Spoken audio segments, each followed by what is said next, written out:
Very good morning, esteemed colleagues, distinguished guests, and passionate advocates of sustainable development. Myself, Dr. Jayashree Patole, working as Associate Professor at Ramchandran International Institute of Management, Pune. It is both an honor and privilege for me to serve as a session chair for India's biggest virtual conference on Sustainable Development Goals 2030, Bridging Gaps, Building Future for Viksit Bharat 2047. This conference is a pivotal platform dedicated to advancing the United Nations Sustainable Goals, and I am thrilled to be a part of it. With over 18 years of teaching experience in management education, my professional journey has been deeply rooted in the principles of sustainability, ethical governance, and responsible business practices. My research and teaching have consistently focused on corporate social responsibility, which was my PhD topic as well, and SDGs, which I'm deeply passionate about. I have had a privilege of teaching courses such as gender equality and ethics in MBA classrooms.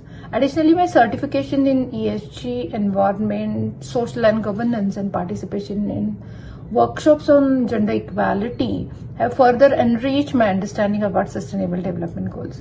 Today, I'm very much excited to facilitate this session as we come together to explore innovative solutions and collaborative strategies for achieving SDGs. Our discussions will focus on bridging gaps and building a sustainable future for Viksit Bharat 2047, aligning with the vision of a developed India. Thank you for your presence and participation.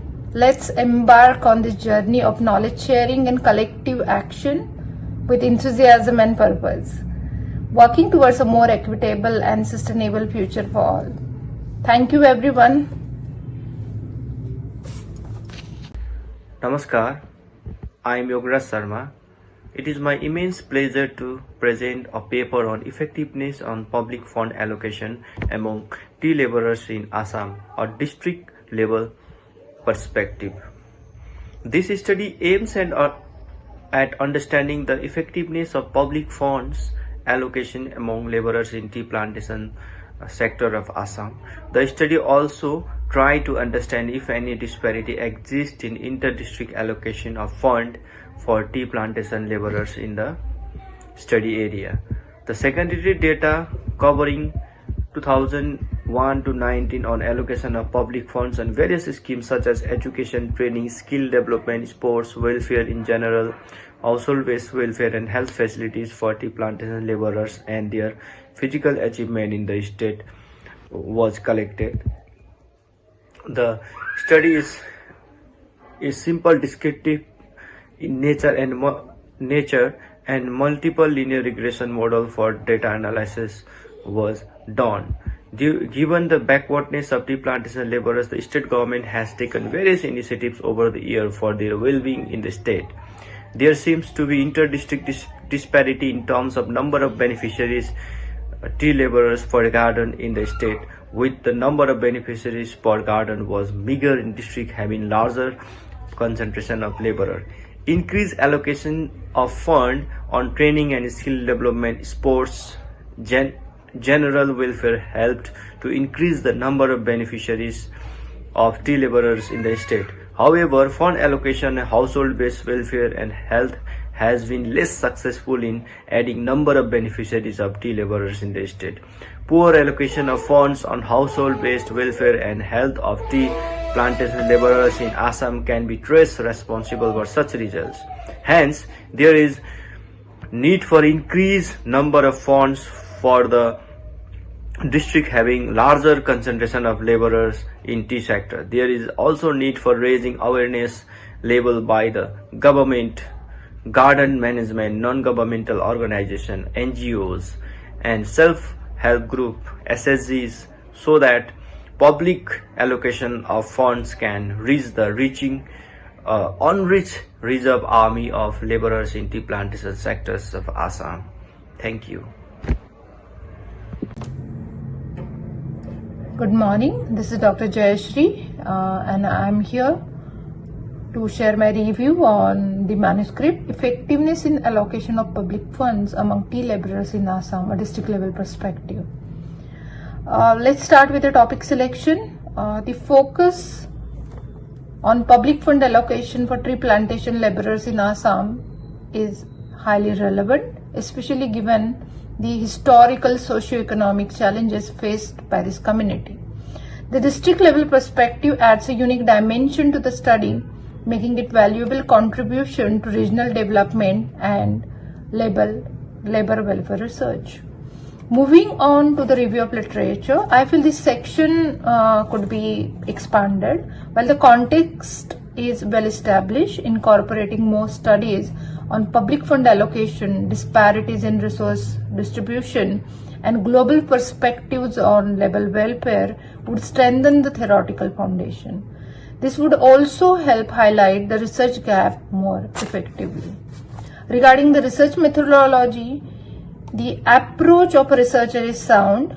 The use of secondary data from credible sources like the Directorate for Welfare of Tea and XT Garden Tribes and Tea Board of India ensures reliability.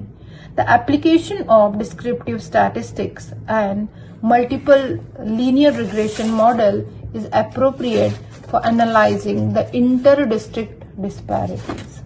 However, it would be helpful to discuss any limitations by using secondary data, such as potential biases in data collection. Now let's talk about the contribution this research made to scientific community. The findings of this research are insightful and actionable. By highlighting inter-district disparities in fund allocation and its impact on tea laborers, the researcher provided valuable recommendations for policymakers and non-governmental organizations. The emphasis on targeted fund allocations and awareness campaigns is particularly noteworthy. Overall, the manuscript addresses a critical issue with a clear methodology and provides meaningful insights. With some revisions such as expanding the literature review and discussing methodological limitations, this study has a potential to make an even greater impact. Thank you for your important work, Dr. Sharma, and I look forward to seeing this research contribute to the welfare of tree plantation laborers in Assam and beyond. That's all about my review. Best of luck with your revision, and I hope this feedback is helpful. Keep up the great work. Thank you. Hello, my name is Dr. Nitesh Raj, and I am the Assistant Professor in University Department of Economics, Ranchi University, Ranchi. And the topic of today's presentation is that access to higher education and the shift towards skill development, that is a critical analysis of government policy in relation to the Indian knowledge systems. So this paper examines the claim that the central government is making access to higher education more challenging by encouraging universities to become self-reliant. So the shift towards reduced public fundings and rising tuition fees risk rendering higher education unaffordable, so especially for students from middle and lower income backgrounds. So as a result, youth are increasingly being directed towards skill development programs and entrepreneurship initiatives such as Startup India as alternatives to formal education. So this paper further explores the broader economic implications of restricted access to education, including declining consumer demand, growing students' debt burdens, and the urgent need for effective government interventions. So additionally, it analyzed how the Indian knowledge systems can complement both higher education and skill development. So fostering a balanced approach that integrates traditional wisdom with modern economic needs. So I have started this with the help of this paper with the help of this introduction part, that is, higher education has long been viewed as a pathway to personal and national development. However, recent government's policy in India appears to restrict access by requiring public institutions such as IITs, IIM, and central universities to reduce their reliance on state funding and manage their own finances. So these policies have prompted to an increase in tuition fees, potentially including students from disadvantaged backgrounds. So this paper critically examines the implications of such policies on students, society, and the economy. So it also suggests possible solutions to address the challenges arising from these policy shifts. Access to education plays a crucial role in shaping economic growth, socially mobility, and national development. However, the policies governing access to higher education in India suggest a shift in priorities, with the central government increasingly promoting self-reliance among public universities and institutions. So traditionally, the state supported these institutions to ensure that higher education was accessible to a larger segment of the population, so including students from economically weaker background. So recent directives, however, signal that institutions such as the Indian Institutions of Management, Indian Institute of Technology, IITs, and central universities must generate their own funds, reducing their reliance on government aid. So this transition towards financial economy raises questions about the sustainability of accessible higher education. So as universities increasing tuition fees to cover operational costs, the affordability of education becomes a major concern. So currently, public institutions offer programs at highly subsidized rates, but future increases could render education unaffordable for students from middle and lower income groups. So, for instance, courses that currently cost between 2 lakh to 5 lakhs may soon rise to several lakhs. So, creating financial barriers that restrict access to higher education for many. So, the implications of these policies extend beyond education. So, if fewer students can afford higher education, many may instead turn to vocational training and skill development programs. While such programs align with government initiatives like Startup India and can promote entrepreneurship, so they also reflect a shift in how employment and economic growth are envisioned. So, limiting access to education could exacerbate income inequality and reinforce a system where only privileged sections of society benefit from advanced learning and related career opportunities. So, objective of this study is to analyze government policy on higher education accessibility, to assess the impact of reduced government funding on universities, to investigate the consequences of limited higher education access, to explore the link between education cost, income, and social mobility. I have also framed some of the research questions and literature review I have done for this, and research methodology is that the study employed a qualitative research designs to critically analyze the impact of government policy on access to higher education and the shift towards skill development.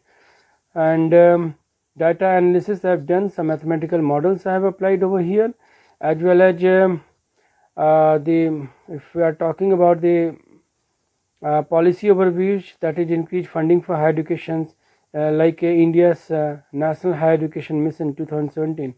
The skill development programs, we have Germany's dual education systems. Example is that scholarship and financial aid, like the United States Pell Grant programs are theirs. Policy reforms for inclusivity, that is example the African Union's Agenda 2016. Challenges and critics are also theirs. So a lot of examples are theirs that the government policies that are going to making a major concerns for the people of lower and middle income group people. So impact on education for lower and middle income backgrounds is very high. So that's why the shift towards skill development and entrepreneurship is taking place. So there are various points and proposed solutions are also made that that promoting equitable economic growth, and for result and discussions, as we are very much concerned about that.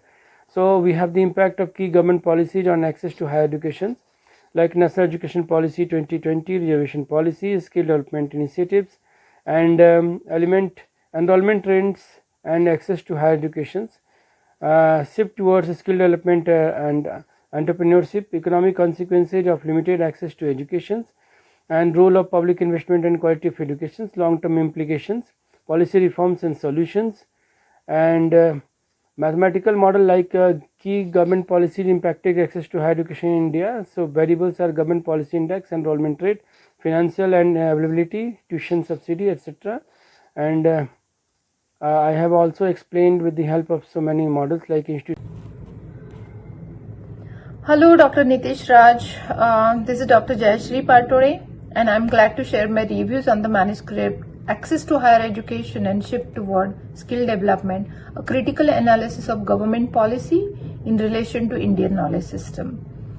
I will share my reviews based on few selected parameters such as topic selection, adequacy of review of literature, correctness of research methodology, and contribution the researcher made to the scientific community in addition to the knowledge system.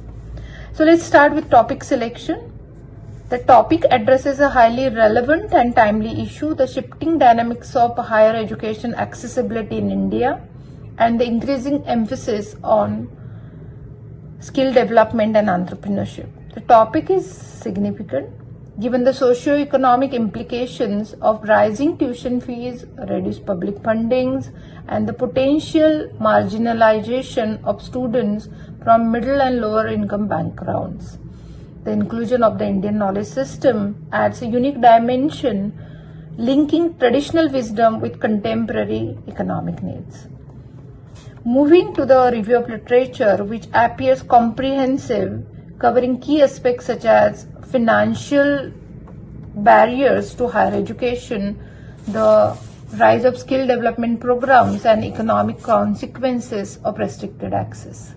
However, it could benefit from a more detailed exploration of global perspectives on similar shifts in education policy to provide a comprehensive context. Additionally, a deeper analysis of the Indian knowledge system and its historical relevance to education and skill development would strengthen the theoretical foundation. It is also suggested to add more reviews and also add it in references. Regarding the research methodology, the researcher's approach is sound. The research methodology is well designed and effectively combines qualitative and quantitative approaches to address the research objective. The use of document analysis, semi-structured interviews, and mathematical model provides a comprehensive understanding of the impact of government policies on higher education and skill development. While the methodology is robust, there are several ways to further strengthen the study, such as the researcher can expand the scope by including international examples and comparative analysis. Secondly, the researcher can enhance transparency by providing detailed criteria for document selection, interview guides, and coding frameworks. Further, validation of mathematical model is required or suggested. Next is simply increase the sample diversity by including more stakeholders such as industry representative to strengthen the research further. Finally, this is an cross-sectional data. So the researcher can incorporate longitudinal data for analyzing long-term trends, which could help assess the sustained impact of policy over time, providing deeper insights into their effectiveness. So next, talking about the contribution to the scientific community, the manuscript makes a valuable contribution, highlighting the socio-economic consequences of reduced public funding for higher education and the potential over-reliance on skill development programs. The integration of Indian knowledge system offers a new perspective, suggesting a balanced approach that harmonizes traditional knowledge with modern economic demands.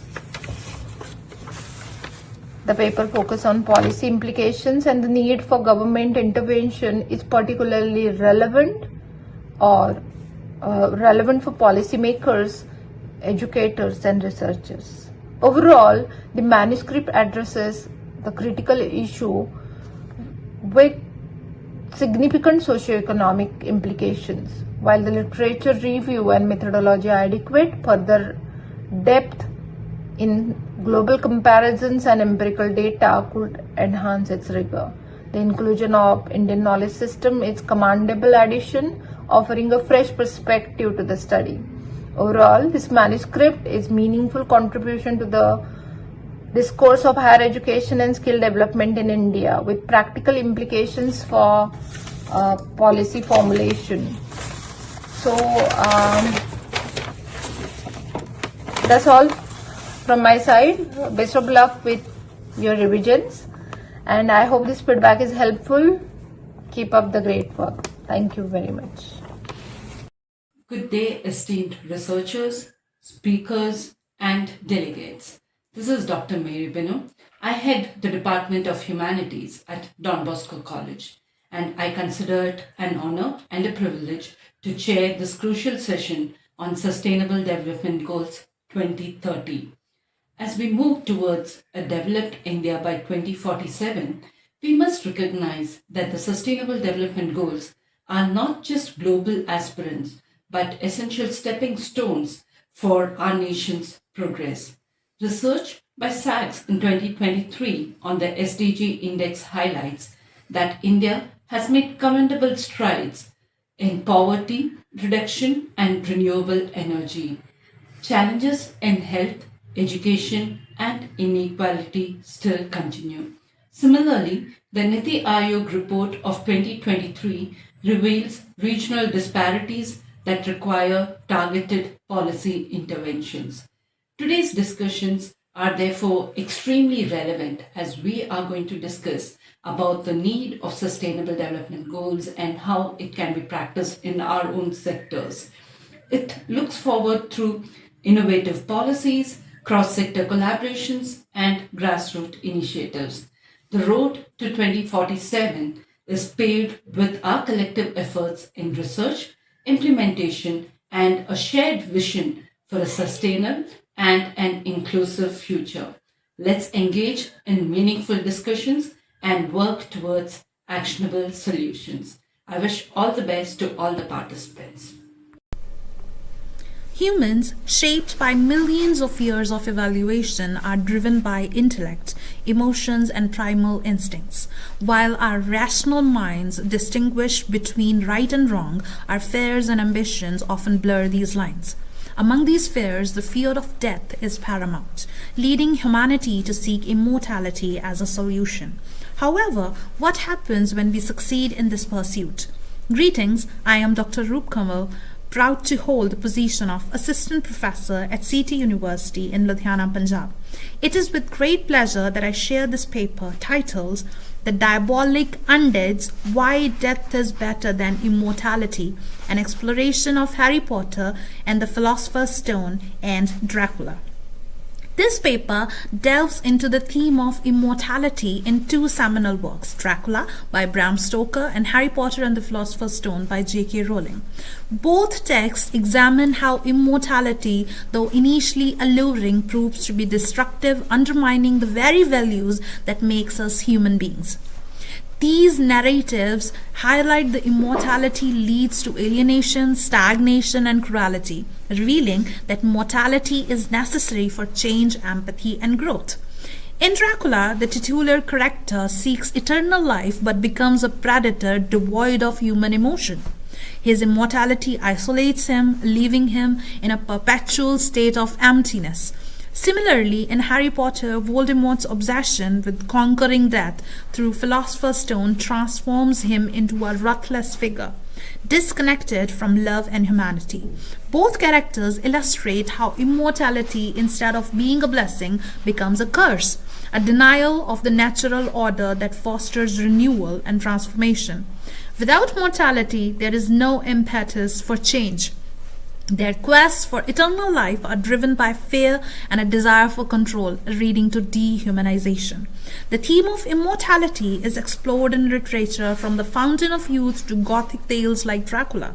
These works warn of immortality's consequences, showing how it isolates characters and stifles their ability to connect with others. This theme extends beyond literature as well, as societies that ignore values like empathy and compassion lose purpose. Sustainable development requires these values for inclusive progress. In conclusion, Dracula and Harry Potter show that immortality pursued without empathy denies humanity's essence. Embracing mortality is essential for growth, change, and creating a sustainable future. Thanks a lot.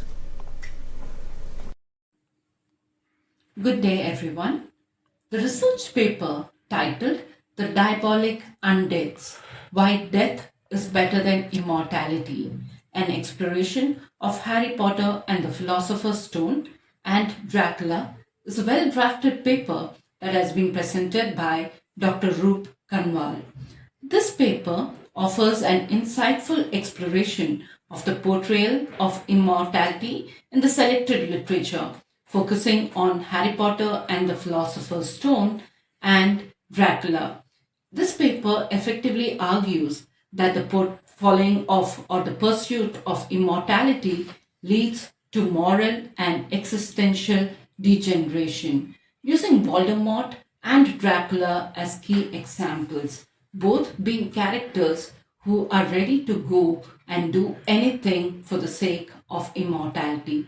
And we see their character degenerating throughout these books. The discussion is enriched by an interdisciplinary approach, incorporating mythology, religion, and historical references to highlight the broader implementation and implications of immortality. Additionally, the paper successfully emphasizes the role of human values in fostering societal progress, drawing on examples like women's empowerment to illustrate the necessity of change. The strong introduction, well-supported literary analysis, and engaging discussion of myths like the Philosopher's Stone and the Fountain of Youth contribute to the paper's overall impact. Immortality has been an idea that we see in literature across the globe, and this paper has taken this great topic because it has been a topic that has been part of the human existence itself. From time immortality, the need for being immortal or to fight death has kept us going, and taking references of two great books, the author has very clearly tried to identify this genre. This paper could benefit from a clearer thesis statement in both the introduction and the conclusion, as that would help enhance the structural coherence. As a future study in this area, there could be an introduction of a counter argument, such as the alternate possibility or the alternate portrayals of immortality in literature. This would also add depth to such research because there could be a counter argument and we could see a comparative study. Overall, the paper presents a compelling and thought-provoking discussion on the dangers of immortality. It would be a paper that would greatly benefit the inclusion of literature review. And this paper very nicely portrays the idea of immortality and its dangers. So I'm sure all those who have listened to this paper and have been thinking about it or read the books like Harry Potter would have enjoyed this discussion. Thank you and all the best. Hello, I'm Dr. Jaya, Assistant Professor, Department of English, Sri Krishna Arts and Science College, Coimbatore, Tamil Nadu. Today, I'm excited to present my research on enhancing employability through English proficiency in Tamil Nadu, addressing unemployment challenges for Viksit Bharat at 2047. This study aims to explore the pivotal role of English language skills in improving workforce employability in urban and rural Tamil Nadu, while also aligning with the Sustainable Development Goals 2030 and India's vision for Viksit Bharat at 2047. In India, the unemployment challenge is particularly evident in rural and underserved urban communities where limited access to quality education and lack of English language proficiency restrict opportunities for higher paying jobs and career advancement. By investigating how English language proficiency can bridge these gaps, this research contributes to the larger conversation about inclusive growth and sustainable development. The primary aim of my study was to understand how English language training influences employability, particularly in the context of Tamil Nadu. I used a mixed methods approach approach, combining quantitative surveys and qualitative focus group discussions to capture a comprehensive picture of the impact of English proficiency on career outcomes.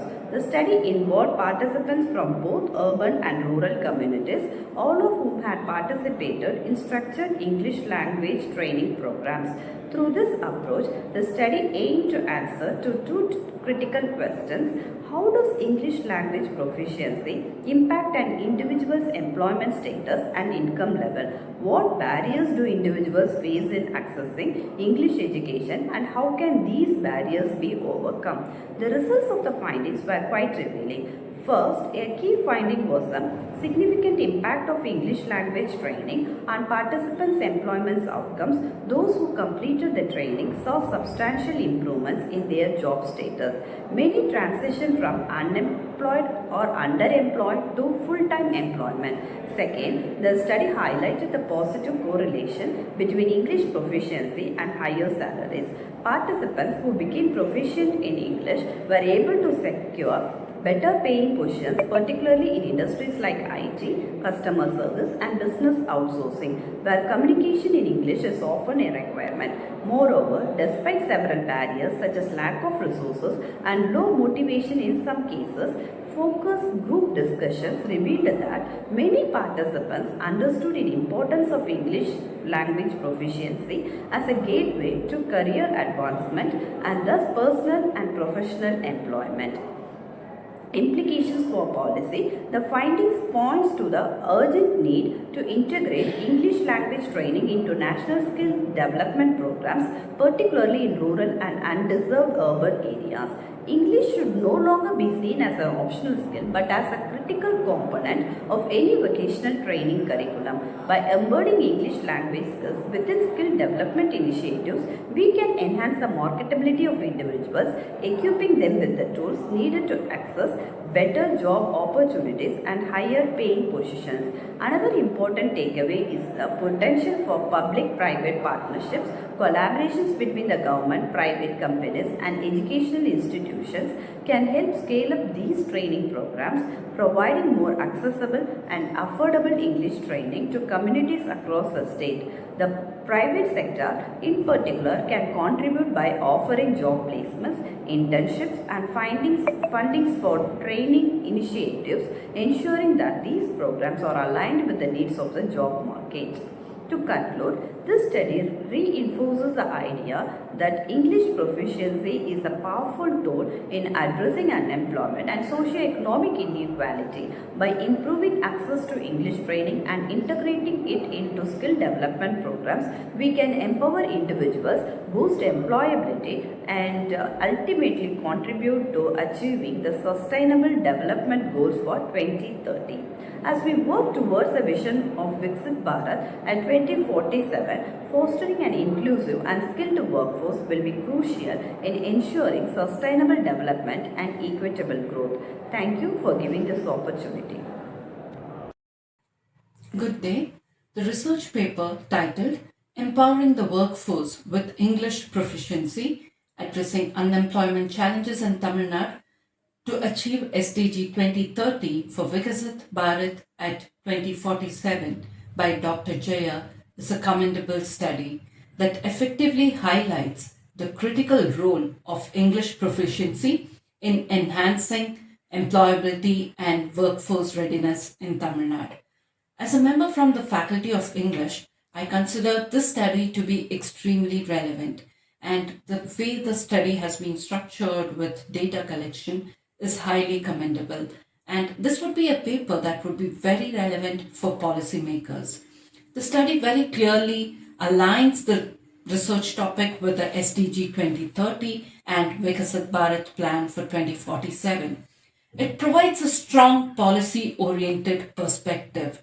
The findings, particularly the increase in salary and improved job placement for English-trained individuals, are compelling, and they surely emphasize the need for such structured English training programs in every part. The study also successfully identifies the barriers such as limited access in rural areas, low confidence, and the lack of resources. which hinder English learning. And it is very important that these challenges are addressed as we walk towards Viksit Bharat 2047. We could also have included in-depth study, probably as a future research, on how different industries prioritize English proficiency. So an industry specific perspective could add more ideas into the study, and the specific challenges faced by different socio-economic groups could also further increase the study's impact. This overall paper appears to be really relevant when we look at it, and this is not just something that is relevant in Tamil Nadu as the place where the study was conducted, but I'm sure this is relevant across all the states. The language that we speak or the medium of communication is very important, and recommendations could be a little more detail oriented instead of broadly suggesting industry collaboration. The study could explore the different specific sector based English training models. So, if we could come up with a possible different models based on the industry, I'm sure the nursing industry or the different industries have their own specific requirements. The fact that language training, English language proficiency, will boost the career, will help solve unemployment is a great advantage. But if we could also go to the next level of creating models, I'm sure that is of scope for future research. And this paper surely opens the way for many people to take up research in such aspects where they can identify specific models. And also, today, when aligning with the challenges that we face, there are many digital platforms and AI driven language learning tools which could help overcome the issues that were faced, that like the accessibility issues or other issues of the socioeconomic groups accessing English, getting English proficiency. So that could help in getting depth knowledge, and this very practical paper which would help policymakers in shaping their policy, and it would help educators and industry leaders alike, and ensuring that these insights would lead to tangible skill development initiatives. This research, I'm sure, would help everyone and would, in a greater level, help the society. All the best and thank you. Hello everyone, my name is Dr. Saigita Chitturu and I'm from Tata Institute of Social Sciences. I'm in this field of social sciences and social work for past 20 years, more than 20 years. And I'm with this past 2006. I have worked with a department called as Training Orientation Research Center, which is under Ministry of Youth Affairs and Sports, hosted by Tata Institute. And then currently I'm working with the Center for Lifelong Learning, School of Social Work in Tata Institute of Social Sciences.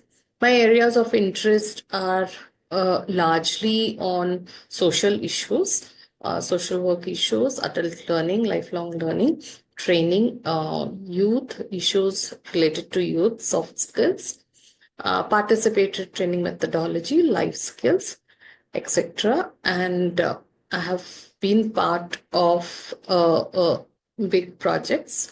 One of them includes the evaluation study of NSS in India, which was a part of the 12th plan given to us. And I'm also into teaching and developing various courses related to youth leadership and social change, gerontology programs on teaching methodology, training methodology, etc. Thank you so much.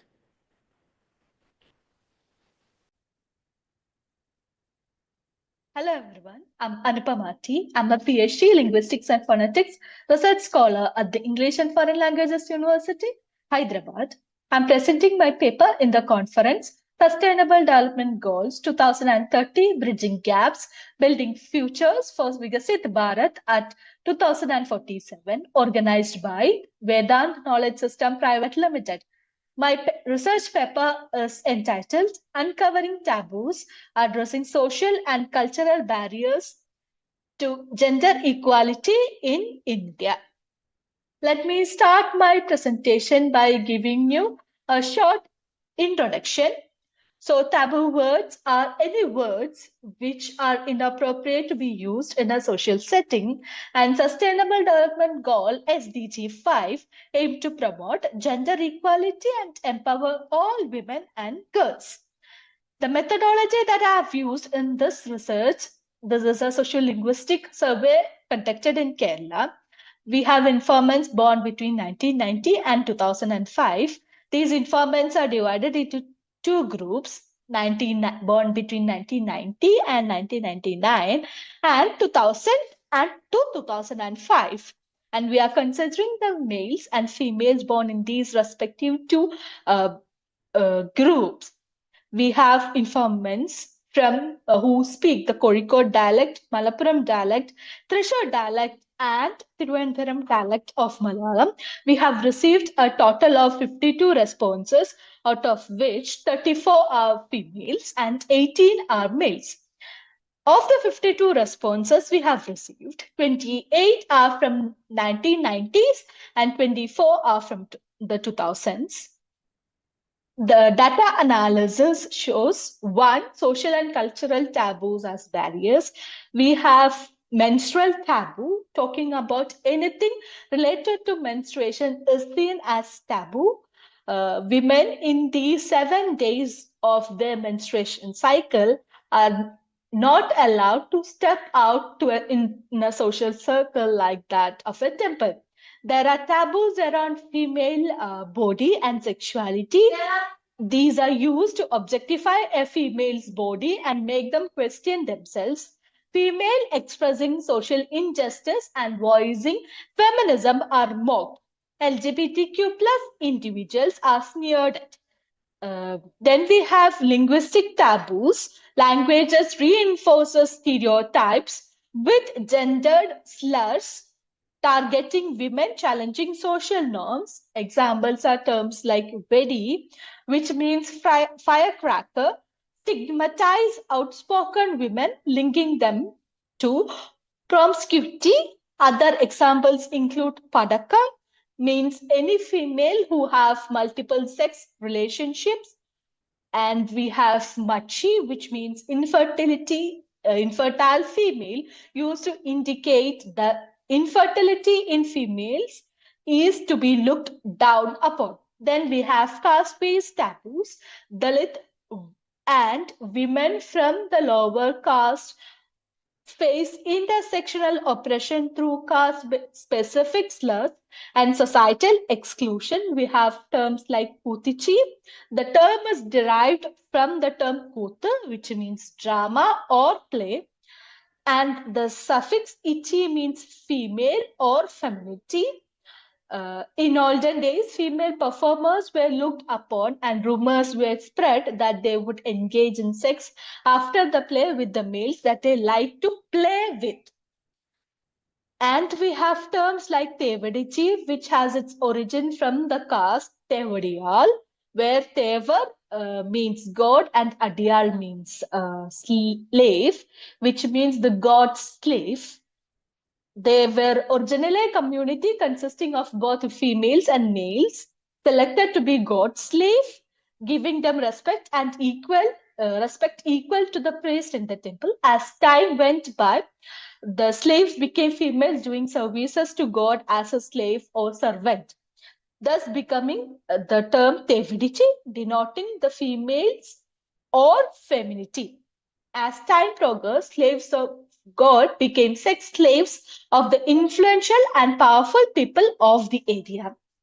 And we have regional and cultural dynamics like urban versus rural divide. Urban areas show greater progression in breaking taboos, but covert biases persist.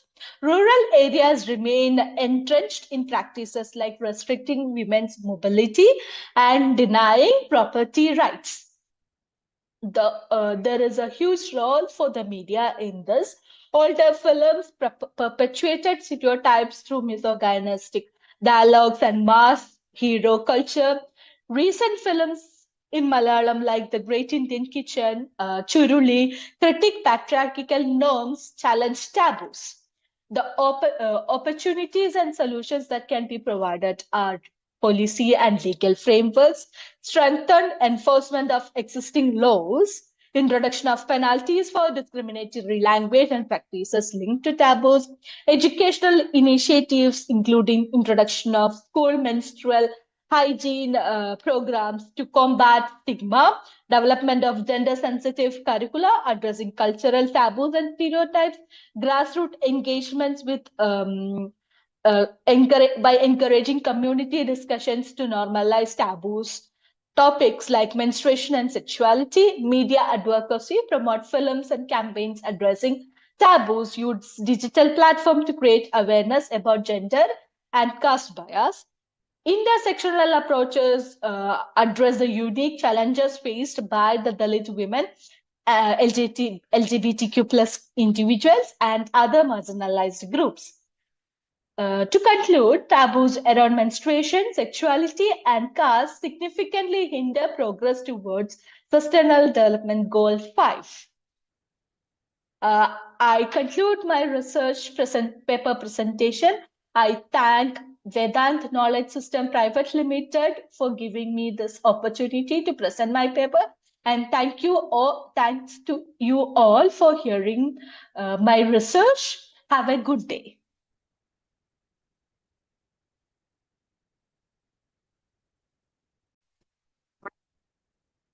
Hello everyone. In this section, I'm going to talk about the paper written by Ms. Anupama T on uncovering taboos, addressing social and cultural barriers to gender equality in India. Another very significant and interesting paper. So this study investigates issues and proposes practical solutions such as educational changes, legal enforcement, and grassroots community participation. It emphasizes on a comprehensive strategy which is needed to improve gender equality in India by tackling intersectional disadvantaged situations such as caste, class, religion, variance, etc. The researcher has collected this data through survey method, and it was circulated amongst various social media platforms amongst the youth adults of Kerala. So it is basically a socio-linguistic survey which has analyzed the attitudes of Keralite adults born between 1920 to 2005. So it captures youth voices basically. I would suggest some suggestions to enhance the academic rigor and impact of the study, which includes, one is to expand the literature review to bring in more Indian and global studies, because there are a lot of studies on gender equality. Also, one could look at increasing the sample size so that you can apply statistical methods for better data reliability. Also, one could look at a detailed socio-political analysis of language and taboos. That is the core of this paper. One could also look at media and digital influences and how does this impact the whole understanding of taboos in our country. Also, if one could address the ethical considerations and research limitations to make it more explicit. So these are some of the suggestions that I have to make the paper more stronger and have that academic rigor, because it has some actionable insights for social change. Thank you so much. Title of the research paper: Agrotourism as a Catalyst for Rural Development, a comprehensive analysis of trends, benefits and challenges from 2018 to 2024. Name of research scholar and author: Rinkesh G Mahida. Name of institute: Monarch University. As you all discover, agrotourism has become one of the essential tools for rural people's economic growth and an effective way to support cultural and achieve sustainable development. This paper provides a systematic review of 19 research papers published in the last 5 years, 2018 to 2024. The study found that agrotourism is fairly the newest area of research interest of most researchers, highlighting there is a gratitude increase in the number of publications every year, with a peak in the year 2023 where a significant number of 31.6 percentage papers were published. Based on the previous literature, the role of agrotourism break into the following categories: the impact of improved quality of existing rural income, employment generation, and lastly, the impact on promoting sustainable agriculture practices. Example of India, Indonesia, Thailand, and Sri Lanka show how agriculture tourism smooth the rural-urban divides where farmers are looking tourism to earn extra bucks without compromising the authenticity of environment. Keywords: agrotourism, rural development, sustainable tourism, economic diversification, and community engagement. Objective: analyze the economic impact of agrotourism on rural development. To examine the role of agrotourism in cultural preservation and community engagement. To identify the key challenges highlighting the growth of agrotourism. To recommended strategy of enhancing agrotourism development and sustainability. Research methodology. The research methodology of this study is qualitative research accumulation of 19 scientific articles published between 2018 to 2024.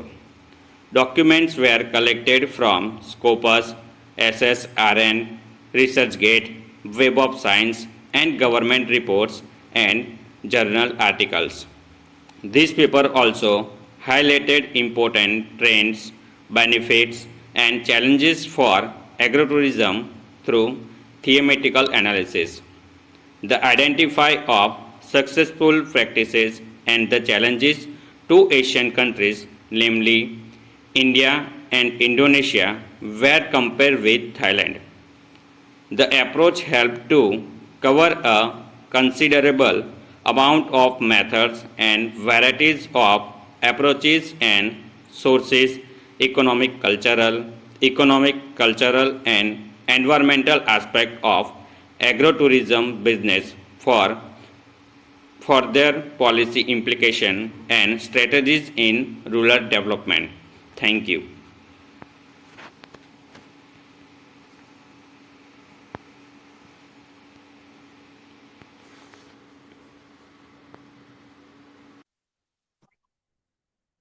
Hello, everyone. In this section, I'm going to talk about the paper written by Rinkeshkumar Mahida on agrotourism as a catalyst for rural development, a comprehensive analysis of trends, benefits, and challenges from 2018 to 2024. Another interesting paper. A paper which analyzes the development of agrotourism from the years 2018 to 24. So the focus is largely on the important trends, the advantages, disadvantages, also looking at successful examples from different areas of the world.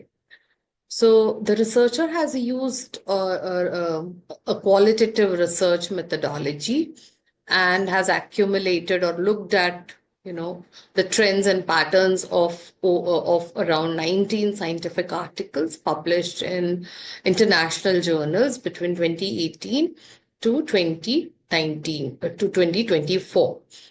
The paper has very clear research objectives, which focuses on economic impact, cultural preservation. It talks about key challenges and sustainability strategies. He has also mentioned a very robust methodology, as I have already explained. So the database that he has used is largely Scoopers, SSRN, ResearchGate, Web of Science, etc., which ensures credible data. He has also done a comparative analysis of India, Indonesia, and Thailand, which also provides geographic diversity. I have some areas, suggestions for improvement of the paper, and one could think about in these terms, is that the quantitative insights are limited. One could look at the quantitative data, bring in some quantitative data also, just to give a holistic understanding of the issue. Then the comparative analysis that has been made can be more expanded.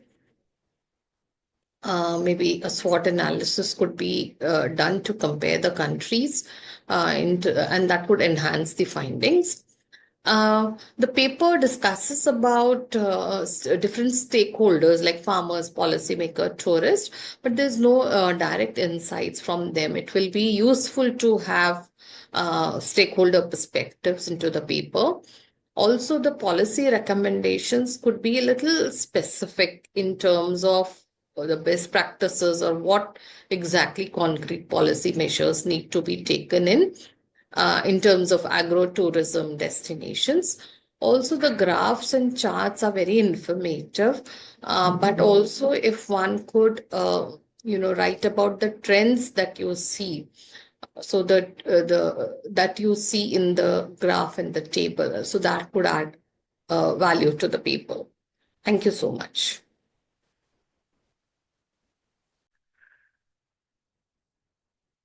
Hello, everyone. This is me, Saramir from Srinagar, Kashmir, and I'm a research scholar.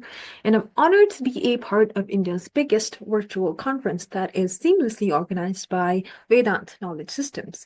They have done a flawless job by taking it upon themselves to gather different ideas from across the world and achieve to be a global knowledge society. So since we all are aware of the theme, so I'd like to put down my understanding and suggestions regarding strategies for localizing SDGs and ensuring child protection, thus empowering child-friendly villages. So for that, we need to identify the child-focused SDGs, which is no poverty, zero hunger, good health and well-being, quality education, and gender equality. To begin with, we need to understand that it was initiated in India by Rashtriya Gram Swaraj Abhiyan, which was launched on 24th of April 2018 by the Ministry of Panchayati Raj. And the word localizing, which actually means taking something that is on a global level to a local level. I need you to understand localizing SDGs with this example that I have here is if you are at a remote village where you see children not having proper facilities for quality education. So what you can do on a local level is have a library on wheels for them so that they could actually have the facilities, the resources to achieve proper quality education and have a hub of knowledge right at their hands.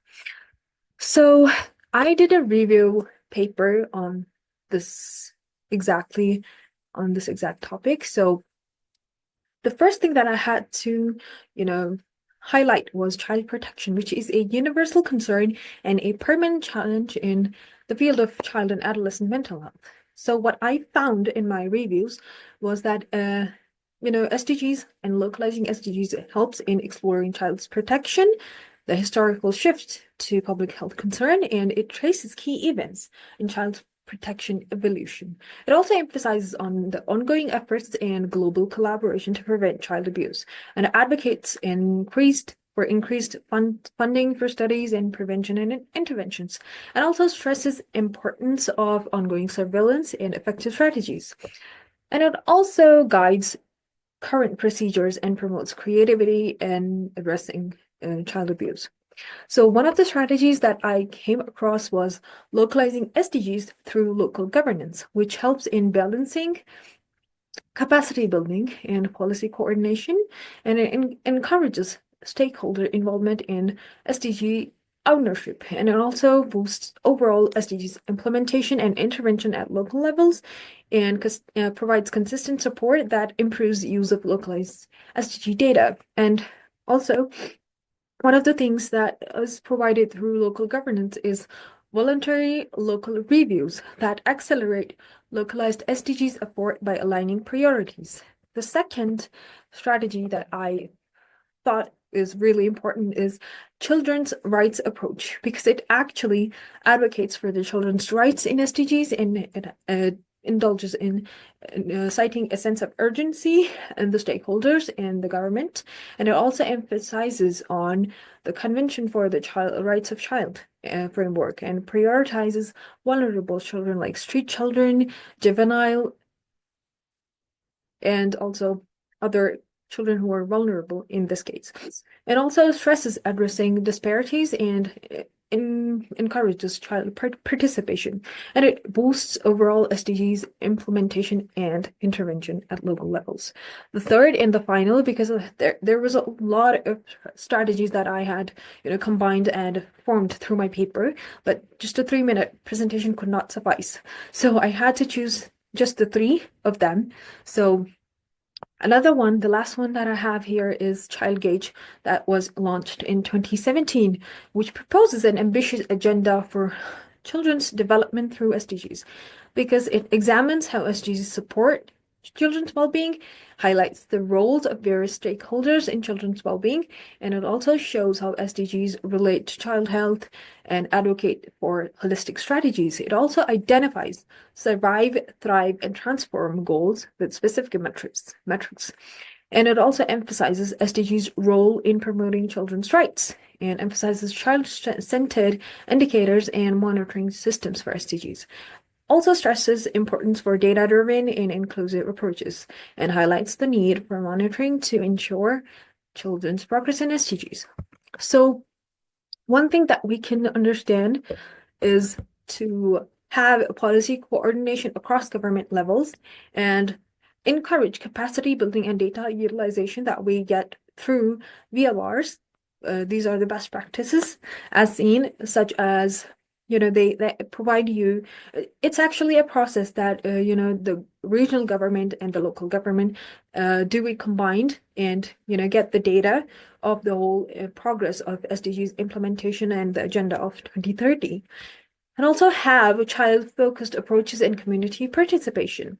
I hope I did not waste any of your time, and I'd like to thank you all for having me here, and I'd like to thank you Vedant Knowledge System. I'd like to thank them for having me as a participant here. It's an honor to be a part of such a big virtual conference, and yeah, thank you all for having me.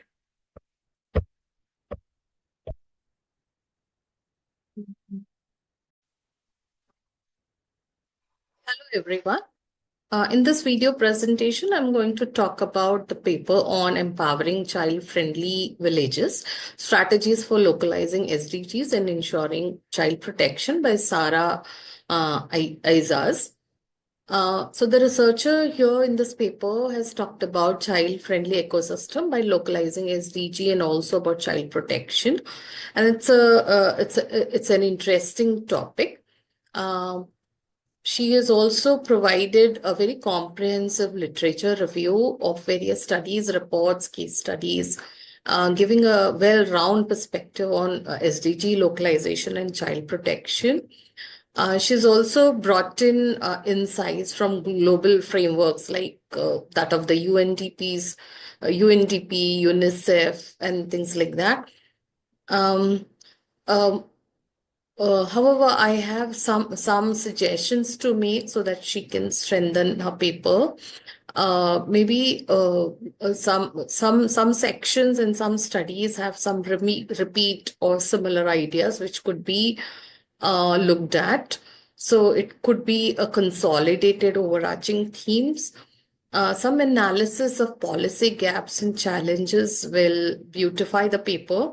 Also, deeper sections on intersectionality, say, for example, poverty, disability, if that could be brought in, and also some recommendations, strong recommendations, which the researcher thinks that has emerged from her understanding of the paper, understanding of the research and the paper that she has worked on. Thank you so much.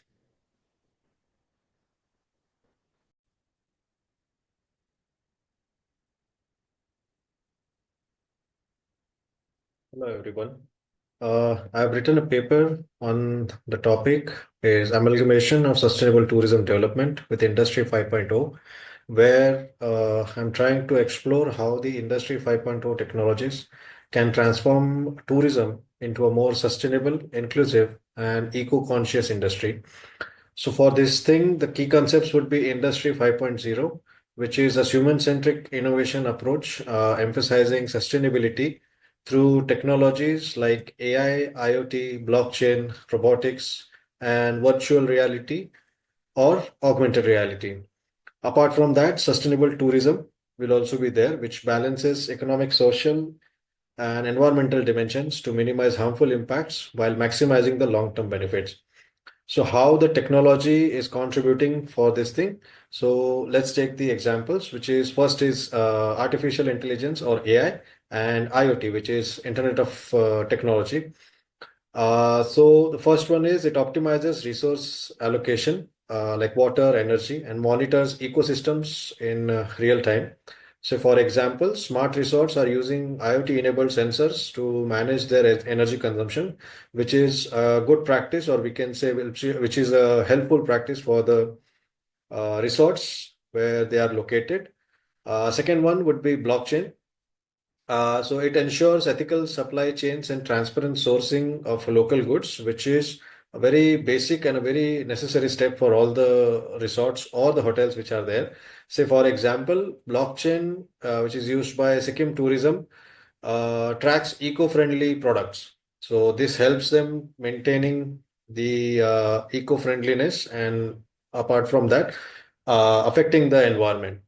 So the augmented reality or the virtual reality enables virtual tours to reduce physical strain on the sensitive ecosystems. Say, for example, if we have certain places like national parks or something like that, so the too many people can strain the national park or footfall, too much of footfall can affect the national park's existing setup. So virtual safaris in Gir National Parks are used to minimize human and wildlife interactions. Apart from that, we also have assistive technologies, which enhances inclusivity for tourists with disability or with special needs via AI-driven applications and augmented reality-based guidances. So for this thing, there would be certain challenges. Say, for example, technological barriers are there. So initial investment cost is very high, and also the expertise amongst the stakeholders is also a big issue, we can say.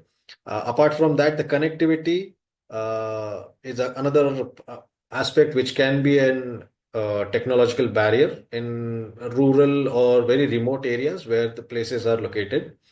Second would be economic and social barriers are there. So like resistance to change or lack of awareness about the sustainable practices about by the people who are staying nearby to the place is a big challenge. And uneven distribution of technological benefits favoring urban operators over the rural communities is another big challenge. Uh, Third one would be policy and the governance issues. Lack of comprehensive policies and the data security concerns are there, because of which the things are getting little bit challenging. Insufficient government incentives for sustainable innovation are again a big challenge, because of which people are not feeling motivated to carry out such things. And apart from that, environmental concerns are there as things are getting all the things are getting eco-friendly.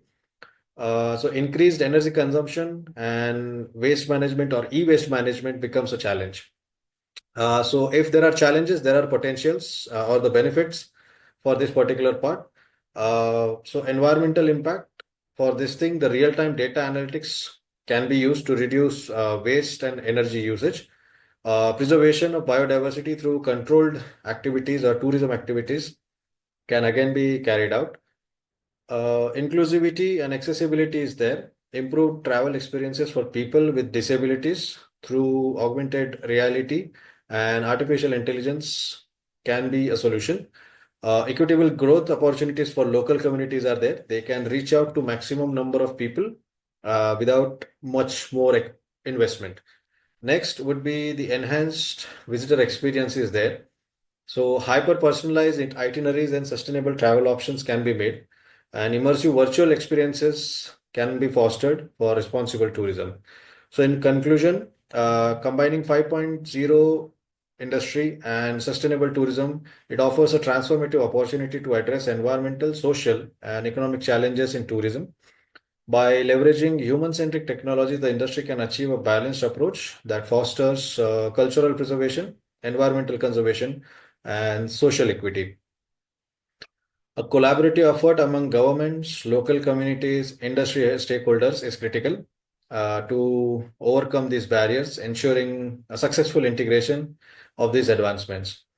So these innovative approaches position tourism as a key driver for sustainable development, aligning with global goals which have been carried out or been established by the United Nations under the Sustainable Development Goals for a better future.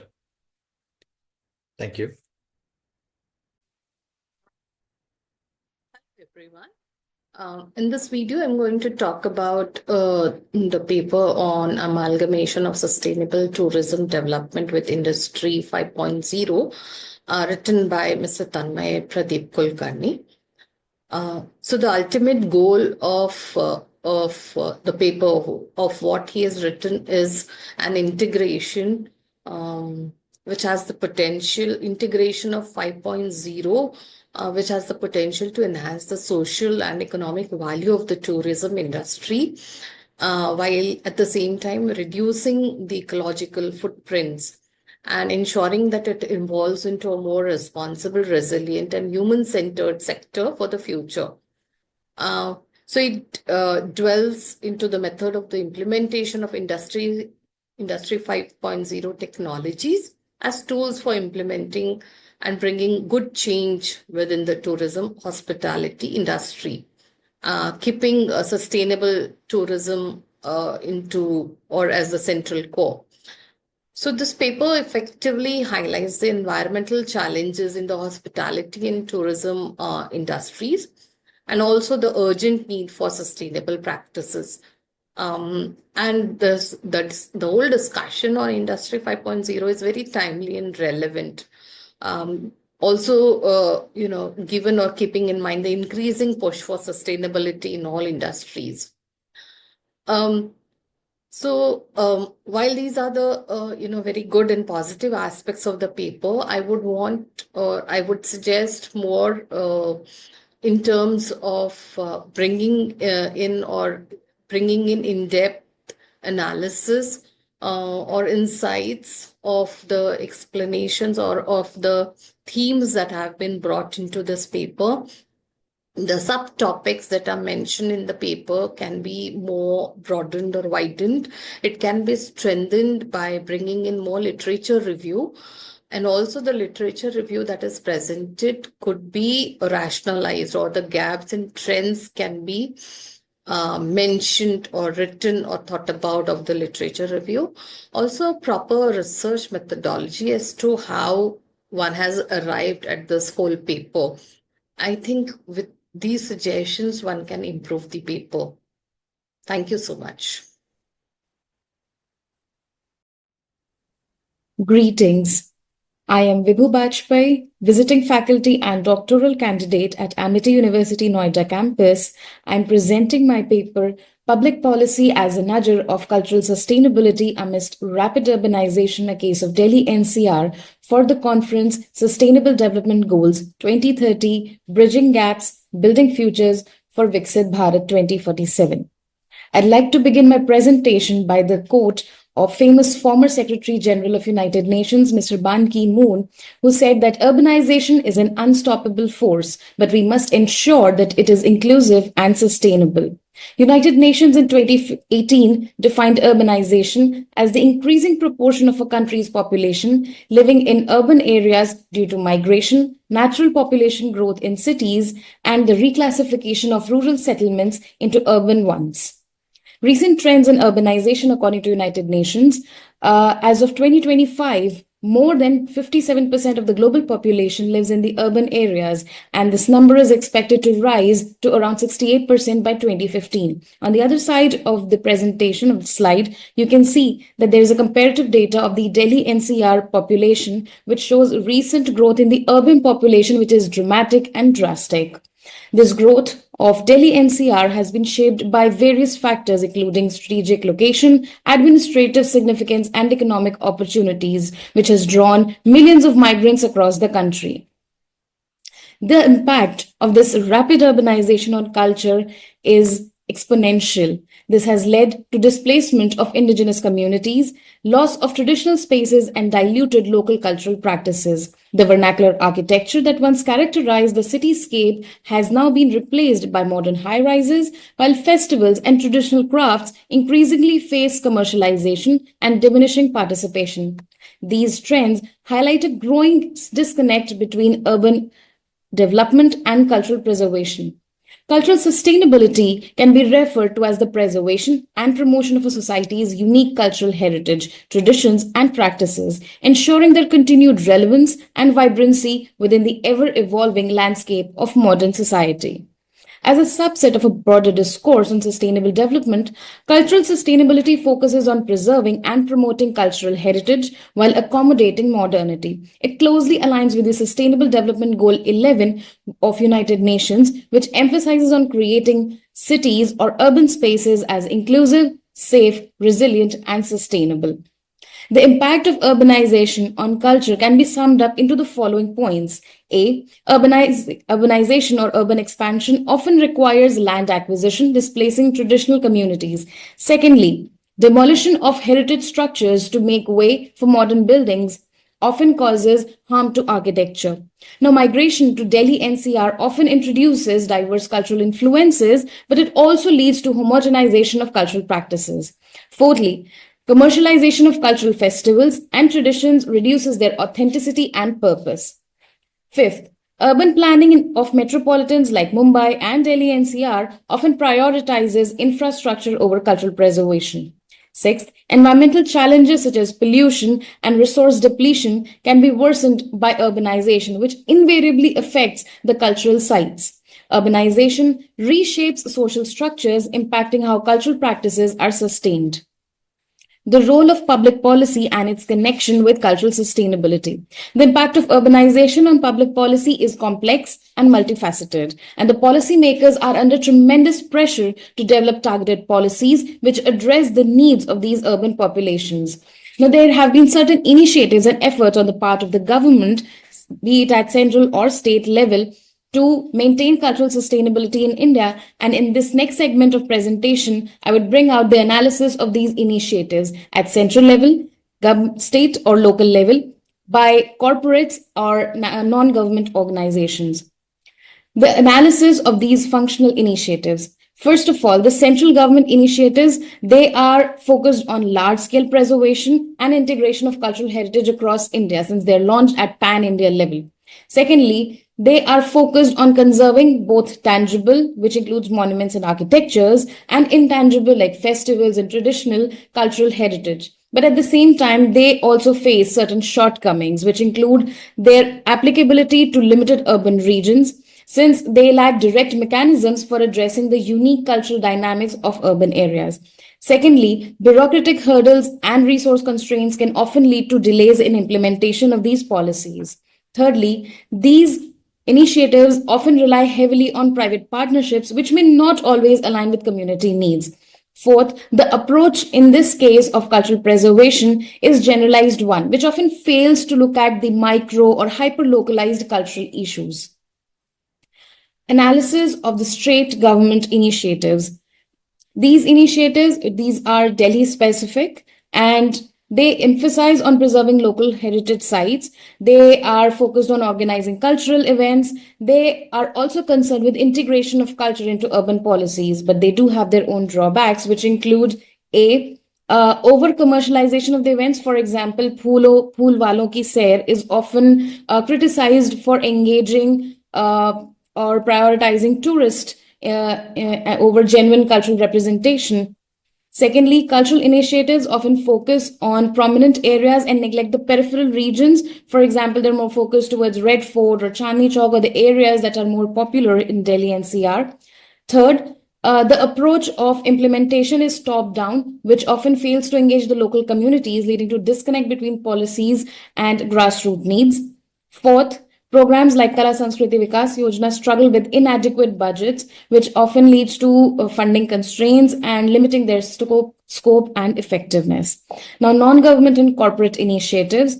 NGOs like Intact and Aga Khan Trust have been focused more on heritage conservation, the tangible heritage, and corporate initiatives like Airtel Delhi Arts Festival and Delhi Heritage Walks aim to popularize cultural engagements or the intangible heritage among urban populations. Now, they too have their own shortcomings, which can be summed up as the initiatives by NGOs and corporates often are high profile and are cornered the marginalized people or the communities. Secondly, they have an elitist approach. Third, the corporate initiatives are sometimes criticized for being event-driven rather than focusing on long-term cultural preservation. Fourth, these activities are often confined within central Delhi, leaving out the other regions of the area. Now, certain other criticisms which come up, which are common between all these initiatives, are one, the lack of integration across stakeholders.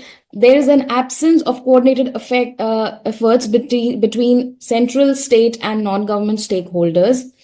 Most of the initiatives adopt for top-down approach, failing to involve local communities in planning and execution. Thirdly, cultural sustainability often takes a backseat in budget allocation, since it is not taken to be as a priority while finances are decided or allocations are made. Fourth, urban prioritization over rural context. While Delhi NCR receives attention due to its prominence, the broader rural-urban cultural linkages within the region are often ignored. Now, certain challenges that are faced or that come in promoting cultural sustainability in India, pan-India, can be summed up into following points. A, fragmented policy framework. Since there are multiple governing bodies, it often leads to improper decision making, which hinders in cohesive cultural policies and often creates problems in execution. Inadequate community involvement. Urban-centric planning that caters to modern lifestyles and global trends. Now, there is implementation without input from local communities, leading to a disconnect between government initiatives and grassroots needs. Thirdly, rapid urbanization. Redevelopment projects and urban sprawl displaces traditional communities, forcing them to displace and eroding their cultural ecosystems. Migration and cultural homogenization is another challenge. High migration rates dilute the traditional cultural identities. Urban policies implemented to often lead to the loss of authenticity and community ownership. Next, commercialization of cultural spaces. Policies are mainly focused on maximizing revenue, and there is a crisis of skilled professionals in heritage management and cultural policy. The cultural events organized are often promoted as one-time spectacles rather than sustained efforts to preserve traditions. Environmental pressures are another challenge. Environmental degradation and pollution like air and water often affect the cultural artifacts and heritage sites. And there is an unregulated urban growth, which also leads to encroachment in certain areas. Another challenge is of lack of awareness and education, especially the younger generation often lacks awareness as to how much heritage is important or culture is important in our context. And the schools and universities do not emphasize enough upon the significance of cultural sustainability. It's not a part of their regular or mainstream curriculum yet. Bureaucratic inefficiencies are another challenge. Bureaucratic red tape or lead to reducing the effectiveness and relevance of these policies. Since funds are not allocated on a priority basis, cultural initiatives are often delayed, and sometimes it has also been seen due to corruption, the funds that are allocated are misused. Technological gaps. Tools like digital mapping and archiving are underused in policy frameworks, and there are certain cultural groups which often resist modern methods of preservation, creating conflicts in policy implementation. Based on these challenges, there are certain recommendations and points of discussion upon which research can be done further to promote cultural sustainability on a larger scale and how public policy can play a major role. Strengthening and enforcing policies for the protection of monuments and heritage structures at a stronger level can help in preserving our heritage and at the same time promote cultural sustainability. Secondly, along with tangible heritage, the intangible heritage should also be promoted via cultural education programs, festivals, and events which showcase traditional dance, music, arts, and food. Third, the sustainable urban development should be done with focus on culture, where green spaces can be constructed with cultural value. Fourth, support to cultural economies and artisans who keep the heritage and culture alive through their art and work. Policies should be formulated to provide subsidies, grants, or tax incentives to artisans, performers, and cultural entrepreneurs. Again, next point includes policies should be developed with a vision to promote cultural exchanges between diverse groups, not only in NCR but pan-India it can be applied. It will foster inclusivity and mutual respect. Sustainable tourism development is another area where a lot of research and applicability is available, and it will be another way to facilitate preservation of cultural heritage. Cultural tourism circuits can be one way of promoting cultural sustainability. Then utilization of technology and its tools can be done to develop virtual tours of cultural sites. To conclude, cultural sustainability has attracted increasing attention within the discourse of sustainable development and sustainable cities in India. Utilization of technological tools can be done to develop virtual tours of cultural sites. As a symbol of cultural identity, cultural heritage needs to be sustained for future generations as it has greatly contributed to environmental sustainability through conventional knowledge and pragmatism, promoting ecologically sustainable patterns of production and consumption as well as sustainable urban and architectural design solutions. The study underscores the urgent need for culturally inclusive urban policies in Delhi NCR, including the existing challenges and potential solutions to tackle them.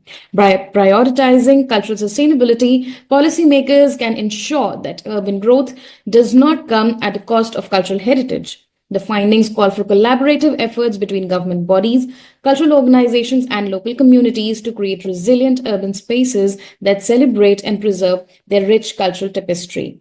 To conclude, I'd like to go with famous quote by Kofi Annan, who was former UN Secretary General, who said, "Cultural diversity is not a liability. It is an asset indispensable to poverty reduction and the achievement of sustainable development." Thank you. Hello, everyone. And thank you to the conference organizers for having me as chair for 8 paper presentations. I'll go one by one. So the first paper which I have reviewed is on public policy as a nurture of cultural sustainability amidst rapid urbanization. And this paper has been written by Ms. Vibhoo Bajpai. It is a case study of Delhi NCR. And I found this case study to be this paper to be very interesting And the methodology that the researcher has reviewed is of secondary source.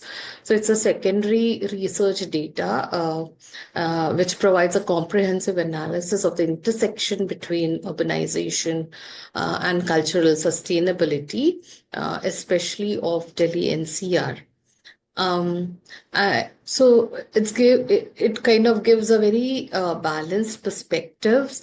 However, what the researcher can do is to enhance the paper, to strengthen the paper. One could also look at the cultural adaptation and resilience in urban spaces while we are talking and discussing about cultural losses.